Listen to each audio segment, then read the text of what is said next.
Здравствуйте, дорогие друзья! Вы не получите гражданство другой страны из-за нового постановления Кабинета министров Украины под номером 589. В чем кроется юридическая иллюзия свободы выбора гражданства и какая суровая реальность государственной так называемой целесообразности? Сегодня мы разберем тему, которая в прямом смысле затрагивает миллионы украинских граждан, оказавшихся за пределами своей страны. В информационном пространстве гремят заголовки о долгожданной либерализации, то есть множественное гражданство, интеграция в европейское общество, сохранение связей с диаспорой и так далее.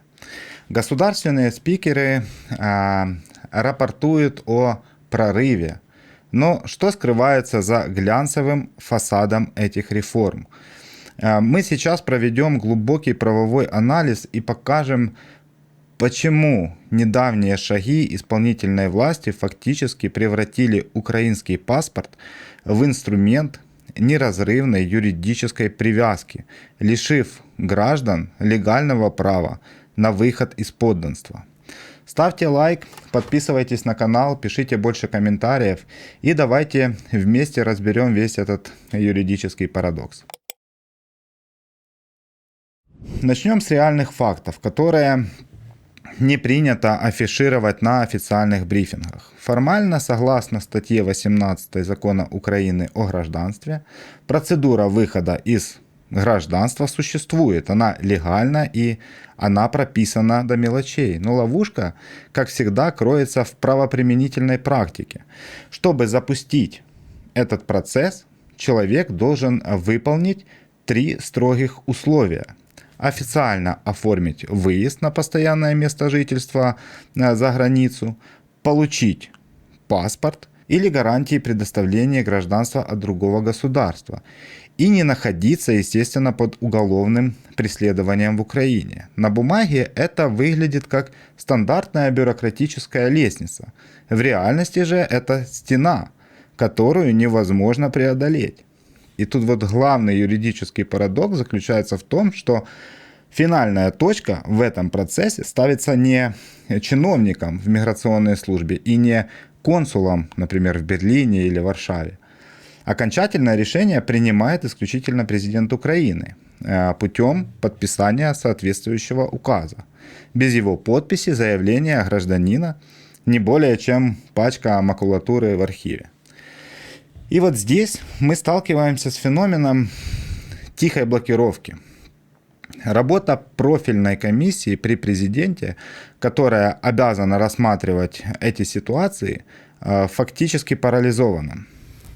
Указы о выходе из гражданства не подписываются месяцами, а порой и даже годами. Люди, подавшие документы в строгом соответствии с законом, оказываются в подвешенном состоянии, превращаясь в заложников административного саботажа. Ситуация радикально обострилась с введением военного положения и последующим ужесточением мобилизационного законодательства. Миграционная политика государства резко развернулась в сторону удержания человеческого, как они любят это говорить, ресурса. И делать это любой ценой. Оформление статуса постоянного проживания за рубежом, известное как штамп ПМЖ, для мужчин призывного возраста внутри страны стало практически невозможным. А без этого штампа консульства за границей даже не примут к рассмотрению заявления о выходе из гражданства. И вот круг замкнулся. Государство создало просто безупречную правовую ловушку. Чтобы выйти из гражданства, вам нужно одобрение системы. Но система чудесным образом отказывает вам в приеме документов на первом же этапе, ссылаясь на особый правовой режим. И вот на этом фоне затишья и скрытой блокировки на сцену выходит новый нормативный акт, который преподносится как главная победа миграционной реформы. Речь идет о постановлении Кабинета министров Украины номер 589 от 8 мая 2026 года. Этот документ вносит кардинальные изменения в перечень государств, граждане которых могут приобретать украинский паспорт в упрощенном порядке. На первый взгляд, это реальный шаг навстречу цивилизованному миру. Кабмин расширил этот список с 5 пилотных стран до 33, включив туда ключевые европейские государства, такие как Австрия, Бельгия, Испания и Нидерланды и многие другие. Государственная пропаганда называет это долгожданным внедрением множественного гражданства. Но если мы снимем маску политического популизма и включим реальный холодный юридический анализ, то увидим скрытую и весьма циничную логику этого документа. Постановление номер 589 – это не про свободу граждан.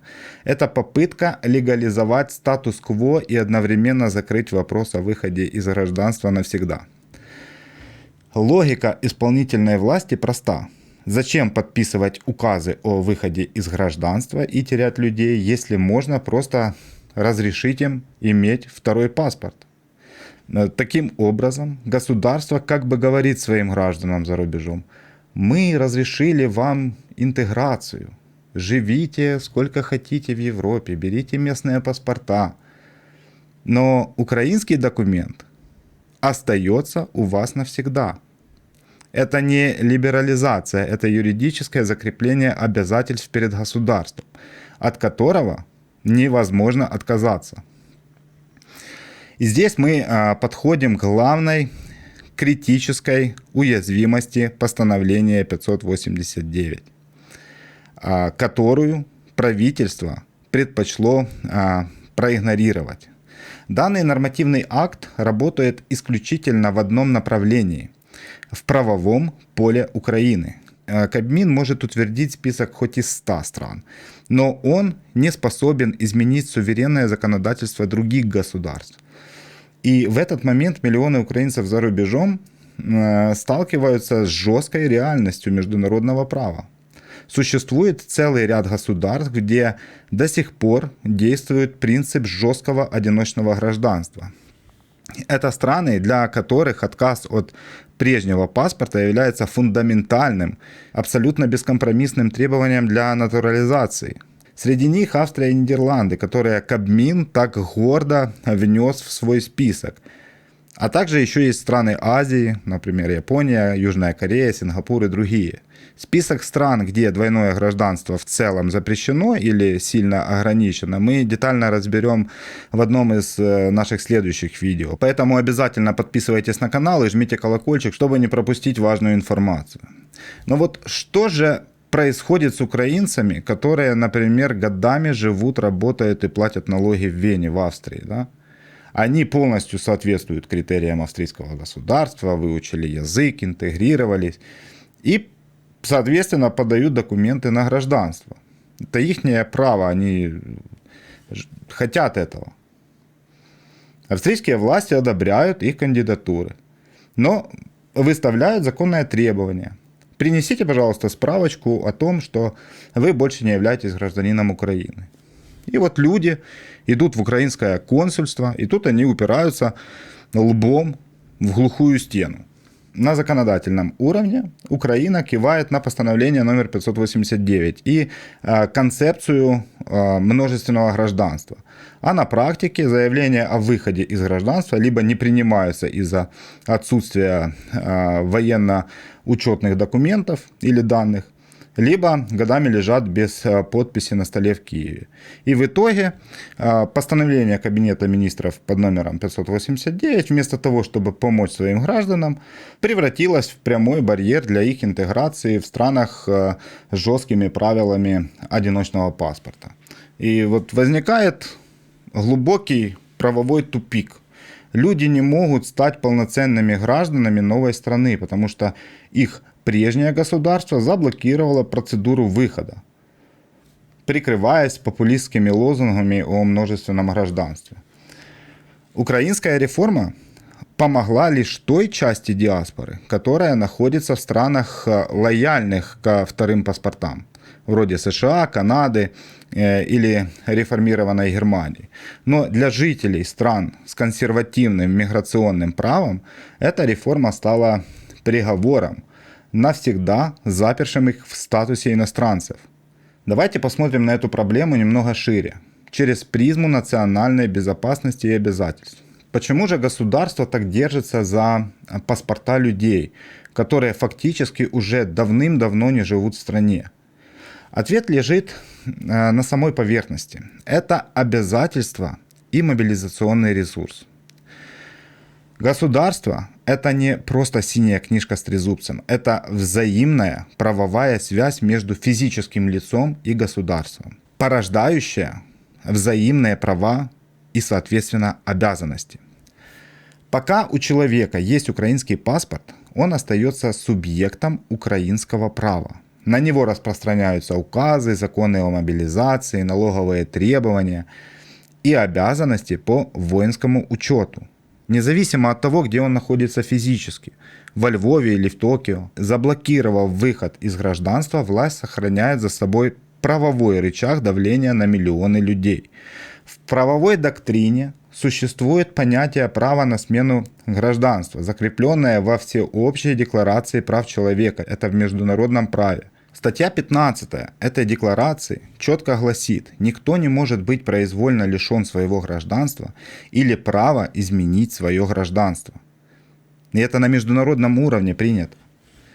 И вот создавая искусственные бюрократические преграды, останавливая работу профильных комиссий и принимая половинчатые постановления вроде номера 589, исполнительная власть фактически нарушает этот международный принцип. Да, в условиях военного положения некоторые права могут действительно быть ограничены. Но ограничения должны быть пропорциональными и прозрачными. Текущая же ситуация выглядит как скрытая негласная сегрегация, где правовые механизмы подменяются политической целесообразностью. Конечно, в международной практике действительно существуют юридические лазейки. Адвокаты по всему миру сейчас пытаются использовать формулировку о невозможности выхода из гражданства по независящим от заявителя причинам.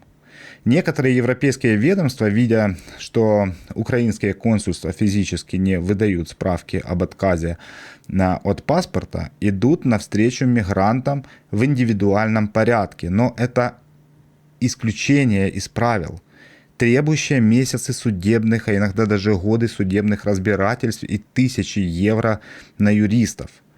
Это не системное решение, а хаотичные попытки людей спастись от правового вакуума, в которое их погрузило собственное правительство.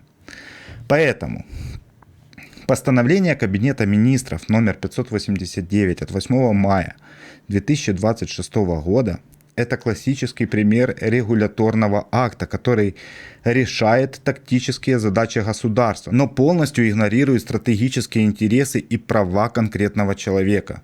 Расширив список стран, для упрощенного получения паспорта власть создала действительно красивую картинку для западных партнеров. Но за этой чудесной красивенькой картиночкой скрывается жесткая реальность. Выход из украинского гражданства теперь фактически заблокирован. Для многих людей, не для всех. И для сотен тысяч украинцев в странах с жестким миграционным законодательством этот шаг правительства стал не окном возможностей, а захлопнувшейся правовой ловушкой. Государство предпочло удержать граждан юридическими оковами вместо того, чтобы предложить им условия, при которых они захотели бы сохранить свой паспорт добровольно. Поэтому вот такая вот, друзья, информация. Подписывайтесь на канал, ставьте лайк, если видео полезно. Кликайте на колокольчик, чтобы быть в курсе актуальных иммиграционных изменений. И пишите, что думаете обо всем об этом в комментарии. Добро пожаловать. Слава Украине и нашим героям. До встречи в новом видео, друзья. Пока.